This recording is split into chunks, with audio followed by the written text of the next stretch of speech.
Hi everybody, welcome to the horoscope video for the month of May. I go chronologically and I talk about the dates that the transits go exact, but generally the themes can be felt the day before and the day after the transits as well. So I'm just gonna get right to it. Okay, Virgos, we're gonna start with May 2nd. Venus moves into Aries. And for Virgo, this is a lot of energy around finances, your partner's life, possibly wills or inheritances, or your psychological state, maybe feeling anxious, or just mental states in general. Authentic, real, or raw connections are prioritized. Truths come out. You may get the opportunity to work on healing some past traumas. It's a really good transit for therapy and through working through old issues. Money could come to you a lot easier at this time, especially through clients or other people. Focus around the scary part about money may come a little bit easier at this time, so be mindful of your ruminating and your thought patterns. Remember to stay grounded and don't get carried away with anxieties. Do whatever you need to do to work through your anxieties around money if it's coming up. Also, in general, fears might come up a little bit with this transit. And like I said, it's a good time to use your toolkit to bear with your anxieties. This too shall pass. And then on May 5th, the Sun conjoins Uranus in Taurus. And for you, this indicates surprises or unexpected stuff or unique topics around your higher mind. So maybe you hear news about something bureaucratic, maybe something to do with law or education, some sort of news or surprise there. You could be unexpectedly spiritually inspired by something. Uranus is having its rebirth, it's Cazimi, it's entering the heart of the sun and being renewed and blessed.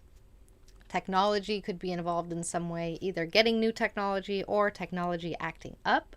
Traveling around this time will be really beneficial and probably go pretty smooth for you. You could be experiencing breakthroughs just in your mind in general, changing mental states for the better, forward thinking, renewal around the topics of freedom and independence, autonomy and individuation, being your own person, a renewal there. And the ruler of this Cazimi is Venus in Aries, who is another disruptor that prioritizes authenticity and realness over the usual harmony. So that's something to keep in mind. But then 5 days later, we have a bigger day. On May 10th, Mercury stations retrograde at 4 degrees Gemini, and Jupiter moves into Aries. And so starting with Mercury retrograde, this one is going to be really big for Virgo. Through this period until June 3rd, you may be going back to places you have been in the past, or talking or hanging out with people from your past, or dealing or working with things from your past. Maybe experiencing lots of nostalgia, longing for things in the past, possibly. It could be a good time to try out new things, though. Mercury retrogrades are great times for trial periods. A good time to clear out old correspondences, clear out your email, your junk mail, your regular mail. Get work done on your car, perhaps. Really good time for that. Reviewing your work in general. Crossing your T's, dotting your I's. Expecting delays with things. There's no need to fear signing contracts so long as you triple check everything and expect possible delays with it. Either way, you can expect some issues with communicating, with technology, and with travel topics, and especially in the work arena. So be extra patient around this time if you can. We also have to talk about Jupiter entering Aries. This is a big transit that happens every 12 years. The last time Jupiter entered Aries was June 2010 to June 2011. So you can think back to those months, to those 12 months, to get an idea of what it felt like for you to have Jupiter in Aries. But Jupiter moving into Aries, it can give you a renewed sense of faith, hope, and inspiration, especially around finances, or in general, your mental state. It's a great time to connect with people who share your depth, a great time for intimacy. Jupiter has pretty good dignity in Aries, actually. It'll be a bit of a shift for your relationship and for your home life. Something in your relationship, if you have one, is shifting and affecting your home life, possibly. Or vice versa. It's probably rebellious and a breath of fresh air, though. And then 5 days later, we have another big day on May 15th. We have a total lunar eclipse at 25 degrees Scorpio, as well as a Sun-Saturn square. Say that 5 times fast. And Venus conjoins Chiron in Aries. So this eclipse itself deserves its own video, which I'll release later on YouTube. But overall, they indicate major endings and major beginnings. You may feel some sort of power outage, as Judith Hill calls it, in your Scorpio house. So for you, it's a great time to release old perspectives, old beliefs that no longer serve you. A good time to get rid of old modes of transportation, donate old bicycles, skateboards, car parts, working on your car. But the challenges that come up during these eclipses will allow you to reconnect with your beliefs and your perspectives. But traveling may be a big theme also during these eclipses, which can be a good way to remediate them, actually. But the same day, we're experiencing a Sun-Saturn square. And this is a reality check kind of energy, serious, somber, maybe having to do with mature topics or elders. Again, it could be feeling like a reality check or between a rock and a hard place, perhaps. But if you're getting a no from Saturn, just try not to take it personally. Saturn's trying to get the foundation down, just so. And just know that it'll pass after this day also. This is already a pretty gnarly day. And finally, the same day, Venus conjoins Chiron in Aries. This will bring about themes about woundings in relationships, most likely. A touchy or triggering subject could come up having to do with a relationship or with money or with your self-worth or your self-value. Allowing it to come out, looking at it, seeing it for its truth, rawness, and it'll be extremely healing to see that. And it'll allow you to move forward with what you've been reckoning with.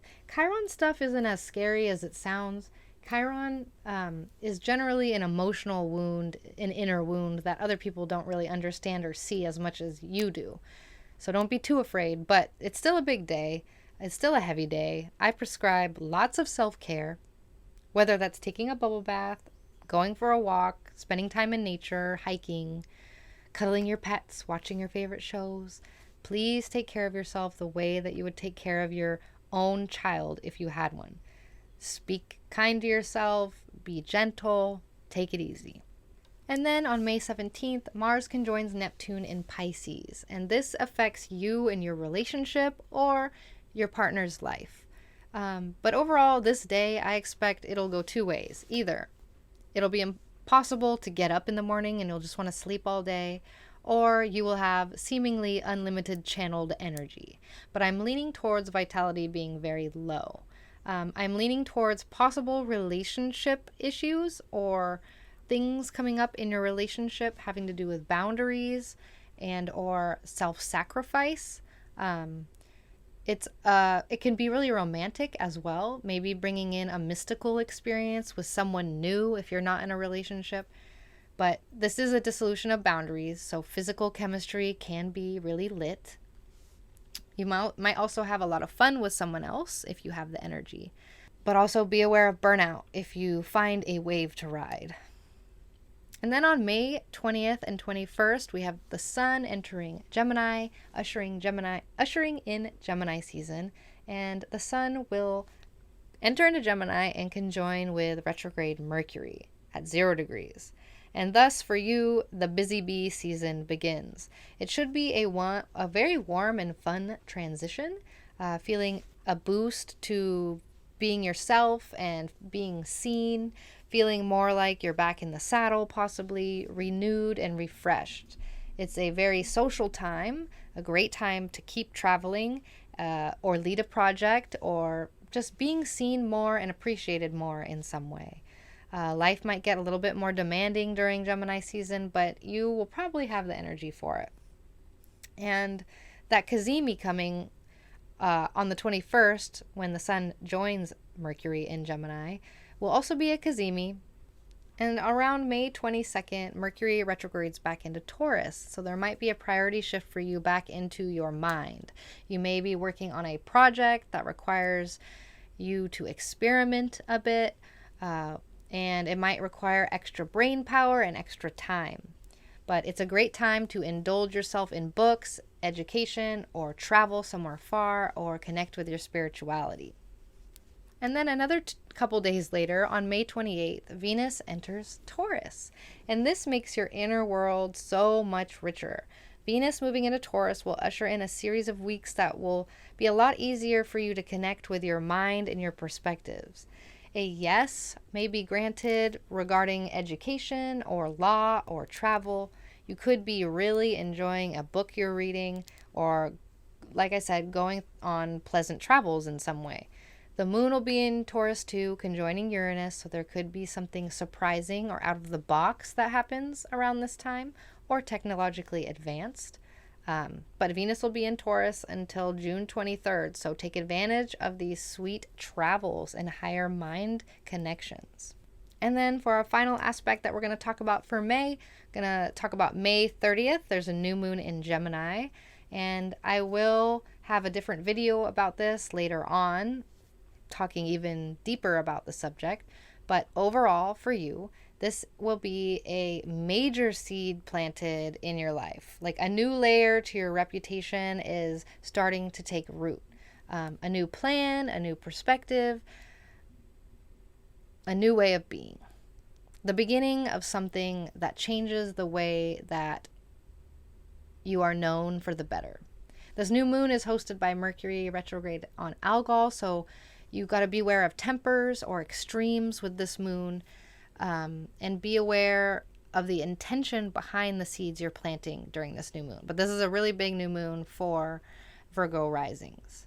And that's May astrology for Virgo, but I also have a tarot reading for y'all. So let's start with, I pulled 3. We have an archetype for you to embrace, a love reading, and a career reading. So I'm going to start with your archetype to embrace for your highest good for May, the crone. The crone has seen it all. Nothing frightens or surprises her. In her long life, she has witnessed endless cycles of death, sex, failure, rebirth, conflict, and regeneration, giving her the ability to rise above the world of duality. She laughs at notions of right or wrong, good or bad, and she's seen the earth churning, smoldering, taking life and giving life. The crone energy accepts everything in, devouring beauty and suffering in the same mouth, using their energy to reveal hidden secrets and knowledge. Her energy resides in all of us, though it is feared by a lot of people for its power and its unconventional relationship with death and awakening. Awakening the crone archetype for yourself is dangerously rich and unapologetically magic. The crone is the master of letting go and residing in what is. She rejects nothing. Pretty epic card to get. And then we have your love card. Let's talk about your love card. Look at this. Love begins. The beginning of sweet, rich, soft connection that allows you to feel held and secure. This card is confirmation that taking the route you intuitively feel you should is the right path. And it begins a whole new authentic path in your life, and it opens your heart even more. And then we have your career path. Your career card. 10 of Wands. It either gets done or it doesn't. The 1-inch goal line. The ring gets thrown into Mount Doom or it doesn't. A polar outcome. Success or failure. Doesn't matter how you feel. You're making good or you're going home. You're digging deep and you're getting it done. The pressure of a yes or a no. It also means that you're almost done. You're almost there. So just get it done so you can move on. Carrying a bunch of responsibility. Athens will burn if you don't bring the letter. Put your head down and keep working. Things are heavy to carry and you're taking on too much. And is it worth it to carry it? Things to consider for your career. So that's what I have for Virgo this month. Some big shifts. Thank you so much for being here and listening. If you have any questions, please comment below, or if anything relevant is happening or astrologer good is happening for you, please let me know what's going on. I'd love to hear from you.